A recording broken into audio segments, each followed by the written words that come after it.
Welcome to Daily Variety, your daily dose of news and analysis for entertainment industry insiders. It's Monday, March 2nd, 2026. I'm your host, Cynthia Littleton. I am co-editor-in-chief of Variety alongside Ramin Satuda. I'm in LA, he's in New York, and Variety has reporters around the world covering the business of entertainment. In today's episode, in our box office segment, we'll hear from Variety's Rebecca Rubin on how the weekend roared. Scream 7 delivered the franchise's best ever opening. Rebecca explains why. And then we're joined for analysis of the Warner Brothers Discovery drama by Riley Steele, associate professor at Columbia Law School. He studies the intersection of business, law, and politics, and he's got a lot to look at here. But before we get to that, here are a few headlines just in this morning that you need to know. Paramount Skydance CEO David Ellison held a conference call with Wall Street analysts early this morning. He talked through the terms of the merger agreement with Warner Brothers Discovery that Paramount announced on Thursday. Ellison didn't have much insight into how the combined company will be structured. The fate of HBO and how it will be positioned is particularly murky. One thing that is clear and can be quantified is the debt load that Paramount will shoulder should the transaction be completed. It's $79 billion, and that is backed by the personal wealth of David Ellison's father, Larry Ellison. Paramount this morning issued a 266-page Securities and Exchange Commission filing with all the fine print on the deal. The phrase Ellison Guarantee appears in the document 140 times. Cinespace Studios is betting on production in Los Angeles rebounding. Today, the Canadian operator of sound stages opens Cinespace Studios Los Angeles in Woodland Hills.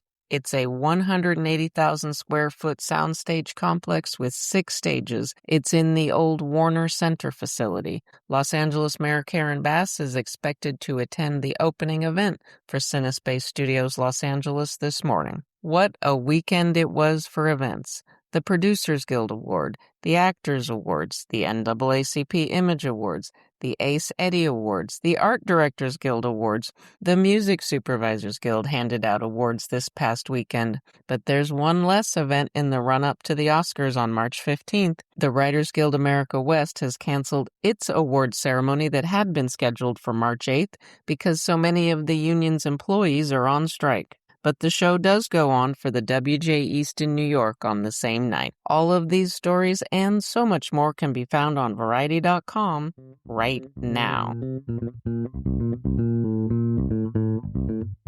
And now it's time for conversations with Variety journalists about news and trends in show business. If it's Monday, we're talking box office with Rebecca Rubin, Variety's senior film and media reporter. She unpacks how Paramount's Scream 7 delivered a jolt to the box office in the best way. Rebecca Rubin, thank you for joining me to talk about the box office. You have some big numbers and some really interesting hooks to investigate this weekend. Yes, this weekend was the opening of Scream 7, and it actually ended up cementing a franchise record with $64 million domestically and $33 million overseas for a global tally of $97 million. And for a franchise that is 30 years old, which it's hard to believe, but yes, the first movie came out in 1996, to be making records at this point is really significant. Scream also did pretty well internationally, which you noted in your story was unusual for horror. Sometimes it just doesn't travel. Yeah, I think the whole opening weekend number really speaks to Paramount and Spyglass's success in reviving this franchise, which they did a few years ago with the Scream reboot. There was then Scream 6 in 2023, and that movie, Neve Campbell sat out. She didn't return because of a salary dispute. And so they were able to have, actually, with the 7th movie, a really great marketing hook. I'm sure at the time they were not thrilled that Neve Campbell wasn't going to be in the 6th film, but it ended up working in their favor because they got to say in all of the marketing materials that Neve Campbell is back. This movie is about now her daughter is the same age as she was in the first film, and it got to be this really full circle promotional campaign. And I think that nostalgia And then just in general, the fact that horror has been super popular and there hasn't really been a slasher film in theaters in quite some time. Another factor is this film faced several setbacks before it did finally get to theaters, and I'm sure people will remember that Melissa Barrera, who starred in the 2022 Scream and then the sixth movie as well, she was fired from the franchise over social media posts that Spyglass viewed as anti-Semitic. Around the same time, Jenna Ortega, who also starred in the prior two films, announced that she wasn't going to be coming back. Then on top of that, the director, Christopher Landon, departed the project. All of this basically prompted a very vocal backlash from fans. At the premiere last week in Los Angeles, there were protests from people saying that horror fans should boycott the film. And that did not end up translating because, of course, Scream 7 had this record opening weekend. But it's interesting to see sometimes how these online conversations do or do not translate to the box office. It's just more and more true that in our world, all roads, politics, society, culture, legal, all roads lead through media and entertainment. And this domestic turnout in particular was strong. Was there anything else that Paramount did right in the marketing or distribution of Scream 7 that you think accounted for this turnout? One thing that was interesting is they actually turned to premium formats, which is something we talk about a lot. And it's not really that popular for horror as a genre. It tends to fare better with big action epics and things in that genre. And this is the first Scream movie that has ever played in IMAX.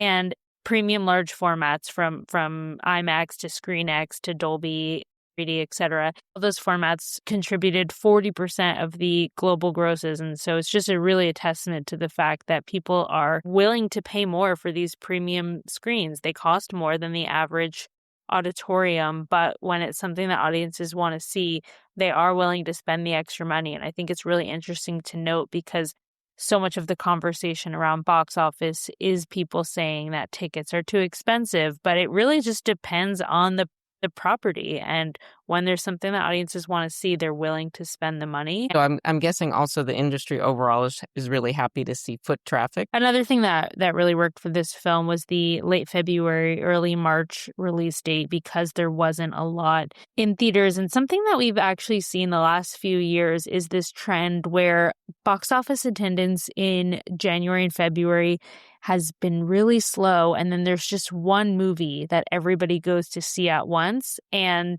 that proved to be this weekend, Scream 7, because it is the biggest opening of the year. The year is early. There will be other things that surpass it, but to have this big of an opening weekend, it's by far the largest turnout for the year.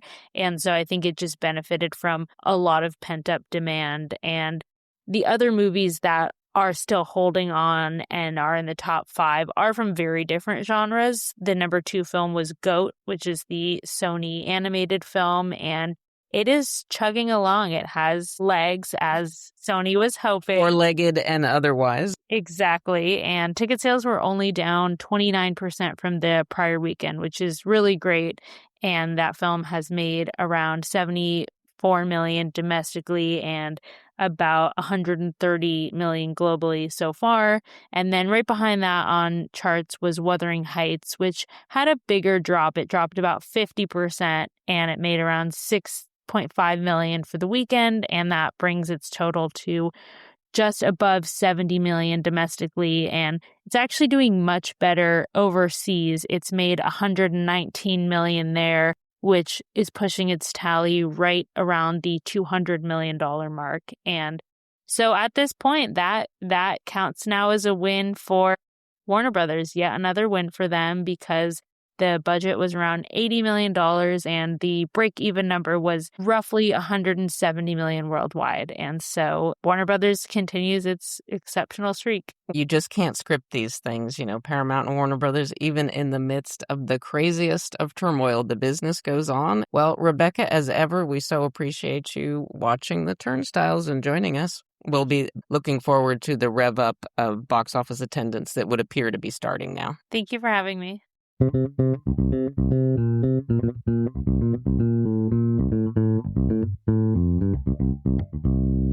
And now we turn to Riley Steele, an associate professor at Columbia Law School. Steele's area of study is how business and politics interact. The drama that has engulfed Warner Brothers Discovery has become quite a research project for him. Riley Steele, associate professor at Columbia Law School. Thank you so much for joining me.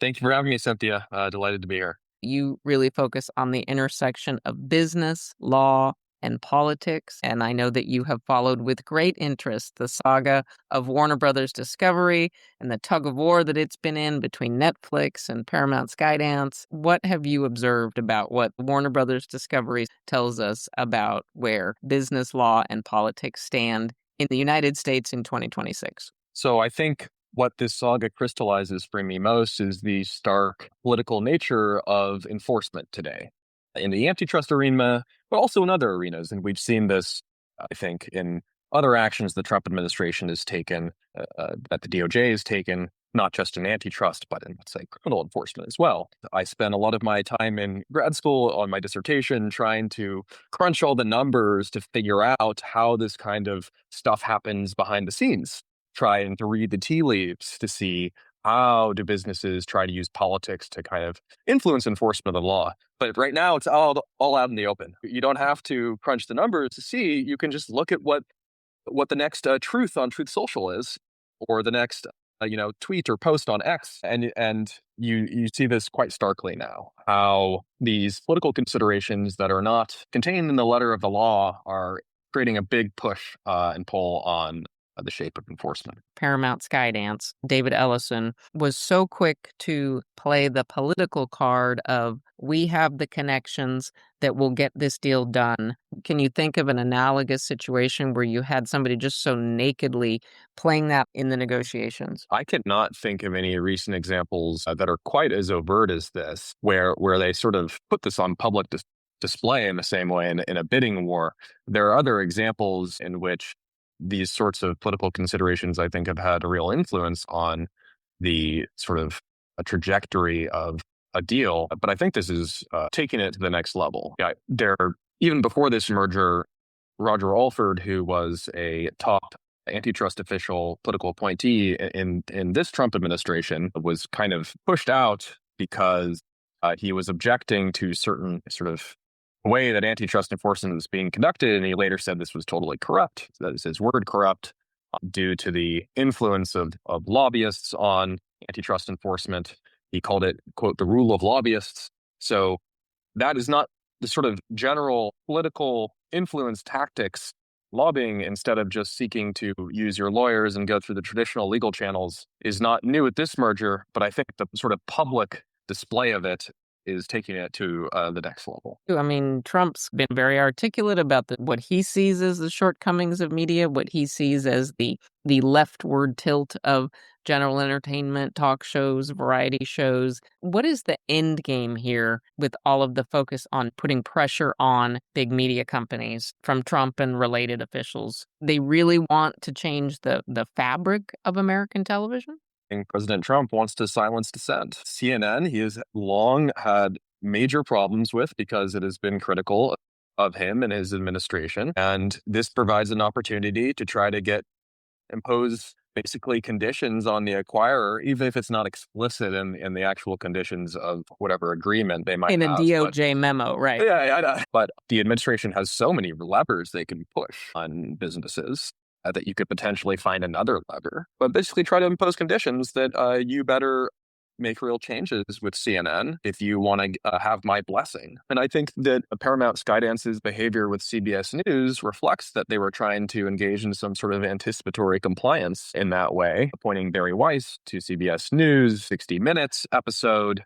More recently, the stuff with The Late Show and Tallarico with CBS, without actually having a direct instruction from the administration to pull the interview, to engage in an act of anticipatory compliance there. When you mention anticipatory compliance, the name that comes to mind, of course, is our very crusading FCC chairman, Brendan Carr. I can't think of an FCC chair that has had more impact in a short time in terms of just his own media statements that then turn into these brush fires for media companies, like dangling the threat of maybe we'll look at this, maybe we'll look at that. Putting myself in the shoes of an executive at a media company that might be subject to pressure from someone like Brendan Carr, if I'm thinking about the bottom line, I'm going to think twice about doing something about crossing him. And I think we saw that pretty clearly with the Jimmy Kimmel episode, where after he suggested, oh, maybe we ought to look at these, your broadcast license here for ABC, and they suspended him.